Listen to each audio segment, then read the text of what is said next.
Hallo und herzlich willkommen auf Epic, heute bei uns von Recon Company, die Recon Pro Chest-Rig-Reihe.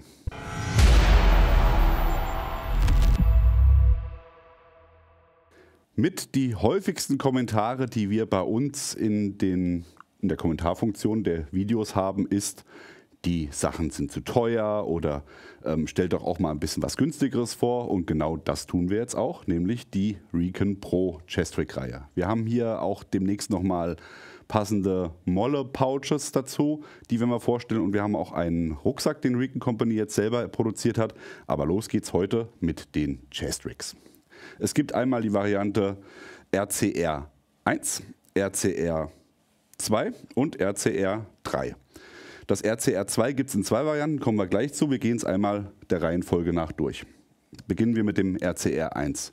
Das, wer sich ein bisschen auskennt mit Chest-Rigs, wird sehen auf jeden Fall, was da Patent gestanden hat. Sieht ein bisschen aus wie das Haley Heavy Chest-Rig, aber eben hier nochmal ein bisschen modifiziert, um eben einfach noch mehr Varianten oder mehr Spiel zu geben. Hergestellt werden die ganzen Produkte aus 560D Cordura Laminat. Beim Flecktarn ist das auch IR sicher. Das könnt ihr hier sehen. Hier haben wir für euch einmal eine IR-Aufnahme. Zurück zum Chest-Rig, schauen wir einmal, was es zu bieten hat im Vergleich zu den beiden anderen. Hier hat man natürlich ein Full-Size Chest-Rig, das ist auch das teuerste in Anführungszeichen, denn teuer sind sie alle drei nicht. Das teuerste Chest-Rig dieser drei Chest-Rigs, aber eben halt auch das, wo man am meisten Taschen noch mit dabei hat, schon out of the box. Die anderen beiden könnt ihr sehen, ist viel mit PALS-Schlaufen hier, kann ich noch upgraden. Das hier ist ein non-modulares Chest-Rig, aber eben schon mit einer guten Taschenkonfiguration, mit der man arbeiten kann.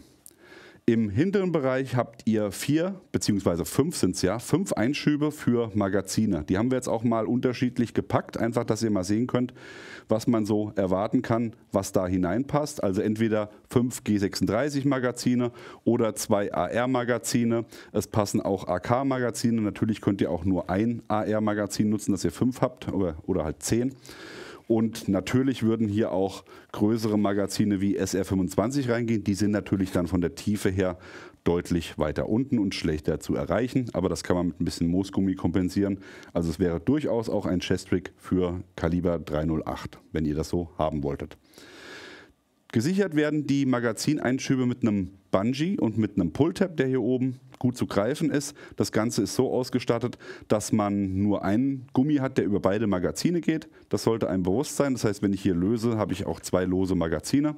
Aber die haben hier schon mal einen relativ guten Halt, gerade in dieser Doppelbestückung. Und ein G36 hält von Natur aus gut wegen den Nasen, das es hat. Dahinter befindet sich hier nochmal eine Admin-Tasche, wo ihr nochmal Kartenmaterial unterbringen könnt. Die ist von der Breite her fast über die komplette Länge. Und auf der Innenseite, das zeige ich mal an dem hier, das ist nämlich bei beiden Rigs gleich aufgebaut, ist hier nochmal eine Klettabdeckung zu finden, die mit Hakenklett ausgestattet ist, um eben hier das Ganze auch auf dem Plattenträger fixieren zu können. Ansonsten hat man hier ein leicht gepolstertes Tragesystem, hier nochmal mit PALS-Schlaufen, mit Fastex-Verschlüssen, um eben das Rig auch schnell lösen zu können oder eben um es auch am Plattenträger besser fixieren zu können. Und natürlich auch ein Bauchgurt. Das ganze System kommt als Ex-Harness, wo ich hier am hinteren Ende auch nochmal den einen Gurt durchfixieren kann, damit es eben nicht einfach auseinanderrutscht und auch einfacher anzuziehen ist. Bleiben wir mal gleich hier auf der Seite. Seitlich habt ihr rechts und links jeweils nochmal 2 elastische Schlaufen, wo man Knicklichter, Stifte, Dekompressionsnadeln oder was auch ähnliche Gegenstände in der Größe unterbringen, um eben auch die Seiten nochmal sinnvoll zu bestücken. Dann seht ihr hier auch schon auf der Front nochmal 2 offene Taschen mit Bungee-Cord und Pull-Tab. Die sind für Kurzwaffenmagazine oder eben auch für Multitools oder Gegenstände in ähnlicher Form. 2 Stück hier angebracht. Ganz links habt ihr eine Tasche, die eignet sich eigentlich sehr gut als Medic Pouch, geht mit einem Doppelzipper auf. Hier hat man auch nochmal einen Pull-Tab aus Plastik vorne im Bereich eingesetzt und da im Inneren findet ihr hier Unterteilungen in Form von Schlaufen, einmal an der Rückseite, einmal hier an der Flappe.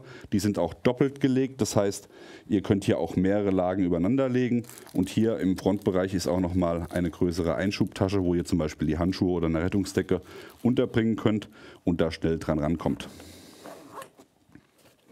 Die große Tasche ist hier wie eine administrative Tasche zu betrachten. Natürlich kann man die auch als Medic Pouch benutzen oder was auch immer euch einfällt. Seht ihr hier schon, ihr habt im hinteren Bereich zwei große elastische Bänder, um Gegenstände im Inneren zu fixieren. Und auf der Flappenseite, ähnlich wie hier bei der kleinen Tasche, habt ihr nochmal elastische Schlaufen in der horizontalen, um eben Gegenstände festmachen zu können. Und dahinter liegend, genau wie hier auch, eine flache Einschubtasche, wo man zum Beispiel einen Block unterbringen kann. Hier ist zum Beispiel auch neu von Recon Company die Ride in the Rain Combat Medic Organizer.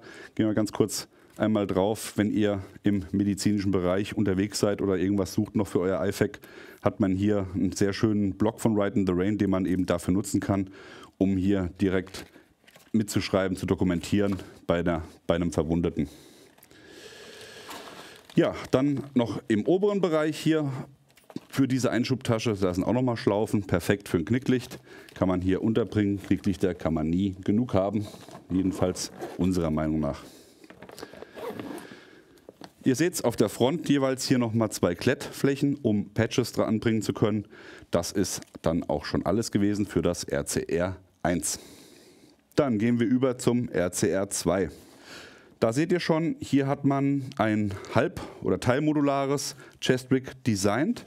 Im Vergleich zu diesen beiden Chest-Rigs hier, seht ihr schon, das ist nicht mit dem 25 mm Schlaufen und 25 mm Fastex-Verschlüssen ausgeführt, sondern hier mit einem breiten Gurtband und einer Schnalle. Das heißt, das System ist fest, kann also nicht in den Plattenträger integriert werden, deswegen hat das auch auf der Innenseite keinen Klett, kann aber natürlich über einen Plattenträger ganz normal als Chest-Rig getragen werden.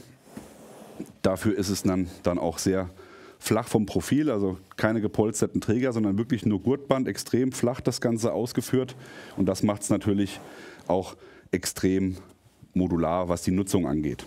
Das gibt es in zwei Varianten und zwar einmal als M4-Variante, das heißt dann einfach nur RCR2 und einmal als G36-Variante.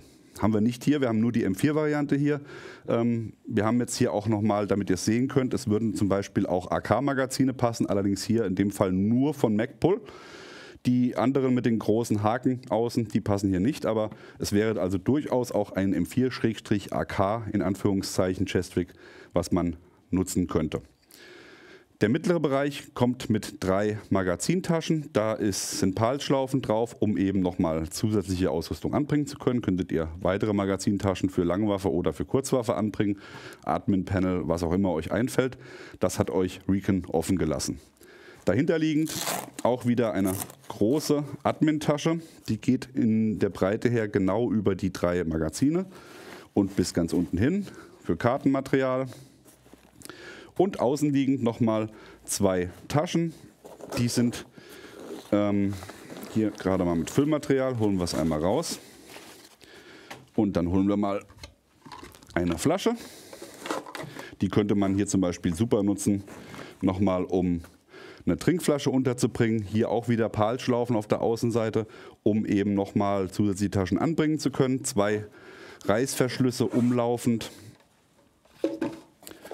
Und was hier ganz cool ist, man hat hier auch nochmal Schlaufen, wo man Karabiner einhängen kann und die helfen auch beim Zuziehen oder beim Öffnen, indem ich einfach mich hier dran festhalte und dann kann ich den Reißverschluss damit bedienen. Ja, das ist tatsächlich ein super simples Chest-Rig, aber genau das will man vielleicht auch manchmal, wenn man einfach sagt, okay, ich brauche jetzt kein High-End irgendwas, was super modular ist, sondern ich will einfach nur meine Magazine tragen und das vielleicht getrennt vom Plattenträger auch nutzen können, ist das RCR2 die richtige Wahl. Zum Schluss noch das RCR3. Das ist vom Aufbau her, wie ihr sehen könnt, komplett ohne Seitentaschen, ganz leichtes Rig, vom Gewicht her übrigens, das habe ich noch gar nicht gesagt, 800, 600 500 oder 450 Gramm so um den Dreh, also relativ leicht auch die Rigs. Hier hat man ganz, ganz feine, dünne Schulterträger, die hier nochmal gepolstert sind, über PAL-Schlaufen aus Elastikband verfügen, um hier Ausrüstung anbringen zu können und auch an den Seiten nochmal Schlaufen, um hier zum Beispiel einen Trinkschlauch oder Kabel für ein Funkgerät durchführen zu können. Auch komplett abnehmbar, habe ich ja vorhin schon gezeigt. Deswegen ist hier hinten auch diese Abdeckung drauf. Das Rig hier hat keine Admin-Tasche. Das heißt, ihr habt nur diese Klettlasche hier, die für die Abdeckung hinten ist und keine Admin-Tasche. Vom Aufbau her habt ihr 4 Einschübe für Magazine. Die sind von der Haltung her hier mit elastischen Schlaufen, wie ihr sehen könnt. Das kann man natürlich auch jetzt nutzen, um Knicklichter einzustecken, je nachdem, wie schlank ihr seid oder wie sehr die Wölbung hier passt. Ich habe jetzt extra aber nur die Seiten bestückt, aber natürlich kann man hier auch schmälere Gegenstände unterbringen, ein flaches Messer oder sowas. Das heißt, das würde hier in diese elastischen Schlaufen auf jeden Fall passen. Und außen kann man natürlich auch tiefere Gegenstände wie ein Knicklicht und sogar ein 9 mm Magazin passt hier rein und das wäre dann quasi auch nochmal eine Lösung, um das Ganze so flach wie möglich zu halten, ohne nochmal auf der Front aufzubauen. Kann man natürlich auch, denn hier sind Laser-Cut-PAL-Schlaufen vorgesehen auf jeder Tasche, das heißt auch da könntet ihr in die Breite gehen und hier haben wir auch nochmal für euch ein unterschiedliches Setup gebaut, damit ihr sehen könnt, was möglich wäre. Es wäre möglich 4 G36 Magazine oder 4 AK Magazine, 4 SR25 Magazine / AR10 oder aber natürlich 2 AR, was euch dann insgesamt auf 8 AR Magazine bringt. Finden wir sehr cool, gerade auch, weil es halt wirklich super minimalistisch und leicht ist.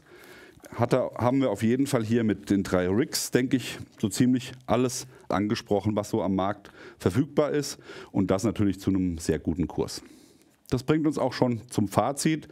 Natürlich darf man jetzt hier keine High-End, super Modularprodukte erwarten, die noch kreuzmodular sind mit dem und dem und dem. Das soll es auch gar nicht sein. Es soll eben einfach nochmal eine Lösung sein für Leute, die sagen, ich brauche das alles gar nicht. Ich will einfach nur irgendwas, was meine Magazine und ein bisschen Ausrüstung trägt und dafür will ich kein Vermögen ausgeben und genau für diese Nische oder für diese Zielgruppe sind die Chestrigs gebaut, unserer Meinung nach voll erfüllt.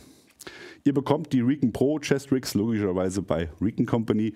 Der Link ist unten eingeblendet. Was sagt ihr dazu? Vielleicht habt ihr auch schon, auch wenn sie relativ neu sind, schon mal euch gewagt und eins angeschafft und euch mal angeschaut. Schreibt uns doch mal in die Kommentare, wie eure Erfahrungen dazu sind. Wir können euch auf jeden Fall sagen, Verarbeitung gut, Funktion gut. Mehr gibt es dazu nicht zu sagen. Ansonsten wie immer an dieser Stelle liken, Abo, Glocke klicken. Wir sind raus. Bis dann, macht's gut. Bye bye.